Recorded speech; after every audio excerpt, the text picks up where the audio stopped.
আসসালামু আলাইকুম ওয়া রাহমাতুল্লাহ। সুপ্রিয় দর্শক শ্রোতা, আশা করি সবাই ভালো আছেন। গতকাল পবিত্র কাবার গিলাফ, যা কিসওয়া নামে পরিচিত, সেটি পরিবর্তন করা হয়েছে। চলুন আমরা জেনে নেই কখন গিলাফ পরিবর্তন করা হয়, গিলাফ কিভাবে তৈরি হয়, বিষয়গুলো জানা। কাবার গিলাফ পরিবর্তনের আনুষ্ঠানিকতা গতকাল 1 মুহররম 1447 হিজরি বুধবার 25 জুন সম্পন্ন করা হয়েছে। হিজরি নববর্ষের প্রথম দিন এশার নামাজের পর উৎসব মুখর পরিবেশে ও কঠোর নিরাপত্তা ব্যবস্থার মাধ্যমে পবিত্র কাবাঘরের গিলাফ পরিবর্তন করে 154 জন দক্ষ কারিগর গিলাফ পরিবর্তন কাজে অংশগ্রহণ করে। এ সময় বেশ কিছু আধুনিক প্রযুক্তিরও সহায়তা নেওয়া হয়। বুধবার 25 জুন রাতে মসজিদুল হারামে এশার নামাজ শেষে গিলাফ পরিবর্তনের কাজ শুরু হয়। বৃহস্পতিবার সকালে কাজ শেষ হয়। গিলাফ পরিবর্তনের দৃশ্য দেখে তাওয়াফকারীরা আল্লাহু আকবার ধ্বনিতে মুখরিত করে রাখে কাবা প্রাঙ্গণ। এ সময় সৌদি আরবের রাজ পরিবারের প্রতিনিধি, মসজিদুল হারামের শীর্ষ কর্মকর্তারাও উপস্থিত ছিলেন। এর আগে খাদেমুল হারামাইন বাদশাহ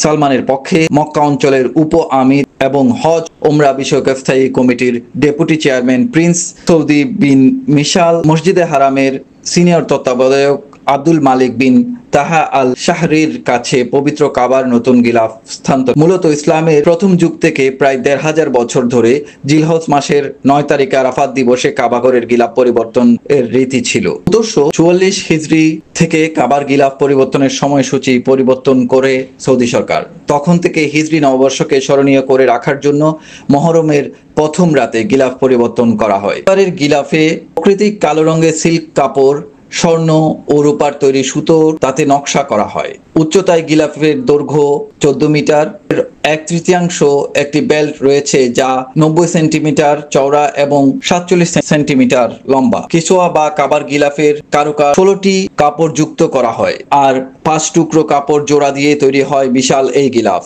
এবারের গিলাফের ওজন 1415 কেজি। কেসওয়া তৈরিতে 125 কেজি প্রাকৃতিক সিল্ক, 120 কেজি স্বর্ণ, 60 কেজি রূপার সুতা ব্যবহার করা হয়। এই গিলাফ তৈরিতে খরচ হয়েছে 25 মিলিয়ন রিয়াল, যা বাংলাদেশি হিসাব অনুযায়ী 76 কোটি টাকা। প্রতি বছর কাবা শরীফের উপর থাকা রেশমি কাপড় দিয়ে গিলাফ পরিবর্তন করা হয় অত্যন্ত নিখুঁত পরিকল্পনা অনুযায়ী। শুরু থেকে শেষ পর্যন্ত এই পবিত্র রীতি প্রতিটি ধাপ যথাযথভাবে সম্পন্ন করতে বহু অভিজ্ঞ কারিগর ও প্রযুক্তিবিদ অংশগ্রহণের প্রয়োজন হয়। কাবার গিলাফ কালো রেশমি কাপড় দিয়ে তৈরি করা হয়। এর গায়ে স্বর্ণের তৈরি সুতা দিয়ে পবিত্র কোরআনের আয়াত লেখা হয়। সৌদি আরবে একটি বিশেষ কারখানা আছে যেখানে শুধু এই কেসওয়া তৈরি করা হয়। সেখানে আছে অনেক দক্ষ কারিগর, ক্যালিগ্রাফার, বিভিন্ন ইসলামিক প্রয়োজনীয় সংখ্যক স্কলার, যারা কয়েক মাস যাবত এটি খুব সূক্ষ্ম ও দক্ষতার সাথে সম্পন্ন করে। কাবার গিলাফ তৈরি প্রক্রিয়াটি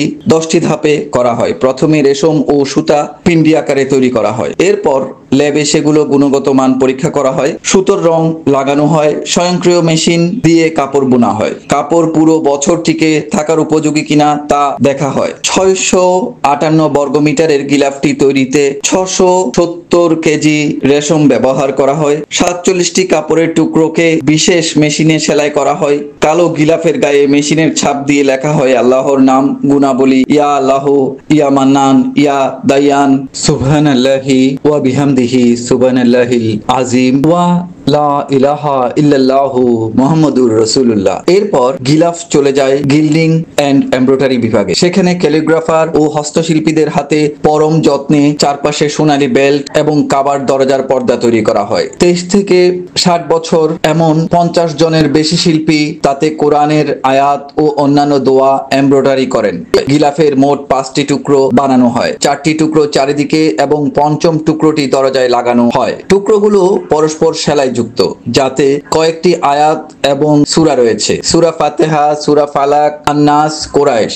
সোনার বেল্ট ছাড়াও তাতে আল্লাহর বিভিন্ন নাম অঙ্কিত 17টি ছোট ছোট বাতি সদৃশ্য এমব্রয়ডারি রয়েছে। প্রথমে সাদা কাপড় টানা হয়, এরপর কালো রেশম রাখা হয়, এরপর এমব্রয়ডারি করার জন্য তাস টেনে শক্ত করা হয় এবং সোনা রূপা দিয়ে আবৃত করার আগে নিচে সাদা সুতা দিয়ে ভরাট করা হয়। গিলাফে আরবিতে মক্কা আল মুকাররমা, চলতি সন এবং সৌদি বাদশার নাম যুক্ত করা হয়। এমব্রয়ডারি শেষ করতে সময় লাগে 8 থেকে 10 মাস।